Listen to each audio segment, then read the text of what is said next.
बड़ों को राम राम, छोटों को बहुत सारा प्यार। तो दोस्तों, एज़ यूजुअल आज भी मैं ये बुक लेकर के इस नदी के किनारे आ गया था पढ़ने के लिए। और मतलब कि हमारे ब्रेन का बहुत बड़ा पार्ट जो है वो हमेशा ऑक्यूपाइड रहता है पास्ट में या फ्यूचर में।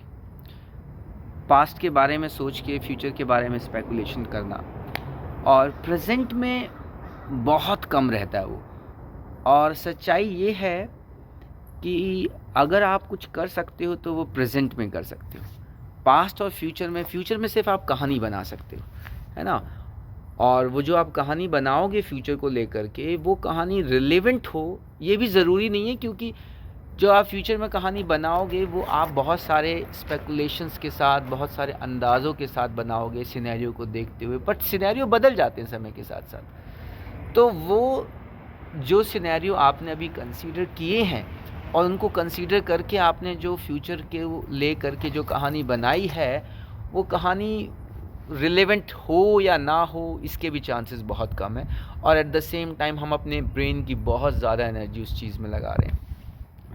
तो तभी मेरे दिमाग में मैंने कैसे इसको अपने आप से रिलेट किया। मैं यहाँ नदी किनारे बैठा हुआ था और ठंडी हवा चल रही है और बड़ी अच्छी धूप खिली हुई है, देखो आप।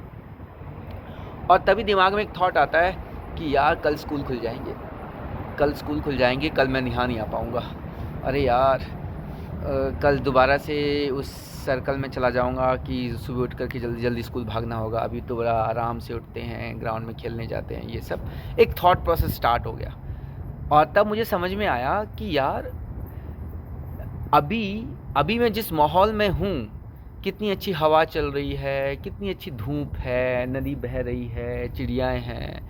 इसको फ़ील करने की बजाय मेरे दिमाग ने कहानी बनानी स्टार्ट करी कि ओह आज तो आखिरी दिन है छुट्टी का और कल स्कूल खुल जाएंगे।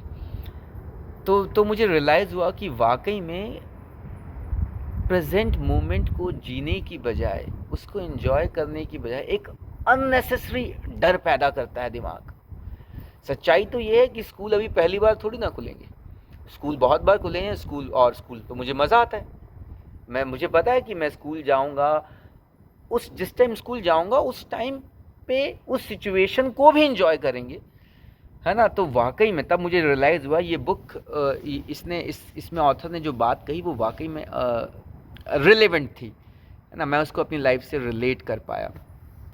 तो इसलिए बहुत ज़रूरी है, जिसको बोलते हैं ना, इसी लिविंग इन अ नाउ के लिए मैंने एक और टर्म पढ़ी थी, माइंडफुलनेस मीन्स प्रेजेंट मोमेंट में आपको रहना। It's very important. तो मुझे एहसास हुआ कि हाँ, how important it is to live in the present moment.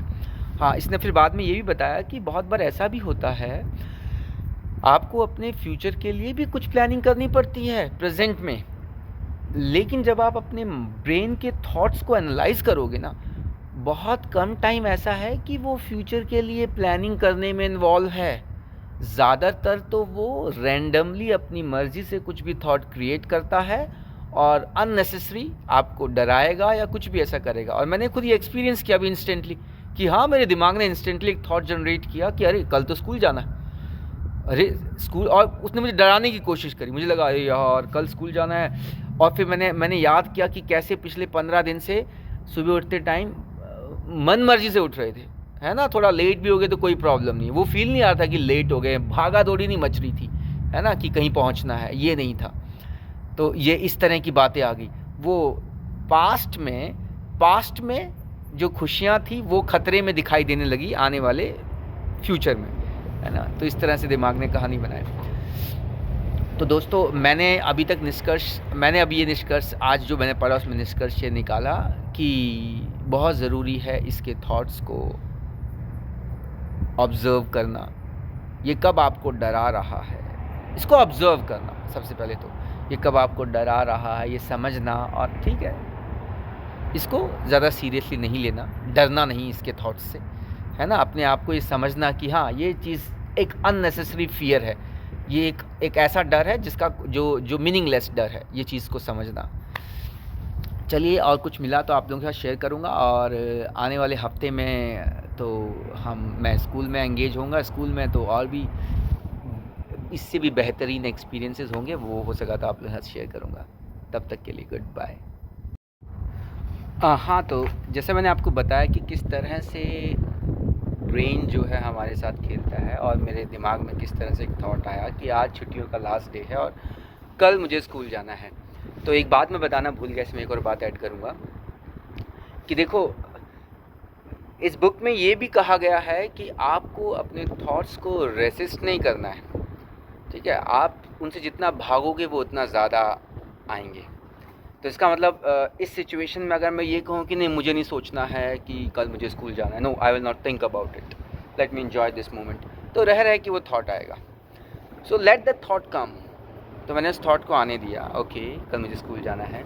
हाँ, जब छुट्टियाँ स्टार्ट हुई थी उस दिन मैं पूरी प्रिपरेशन करके आया था। मैंने सब कुछ अपना क्लासरूम अरेंज किया था, ये टॉपिक पढ़ाना था और oh I am ready for it. जब मैंने इस चीज़ को ऐसे देख लिया कि I am ready for it, मतलब कि थॉट को अननेसेसरी फियर नहीं क्रिएट करने देना है ना। वो एक फियर का जो सर्कल बना देगा उसको नहीं बनने देना है। ओके, लेट द थॉट कम। उसके बाद उस थॉट को आपको ऑब्जर्व करना है कि क्या इस थॉट में सच्चाई है। ओके, ये ट्रुथ है, मुझे कल जाना है और and I am ready for it. तो मैं कल जब सुबह जाऊंगा तो मुझे अभी कुछ उसके बारे में सोचने की ज़रूरत नहीं, मैंने सब कुछ प्रिपेयर कर रखा है। तो एक बार अगर आपने उस थॉट को कंक्लूड कर दिया है ना, उसको उसके लास्ट तक ले गए, एंड पॉइंट फुल स्टॉप लगा दिया, देन इट्स फाइन, तब वो दिमाग से जाता है।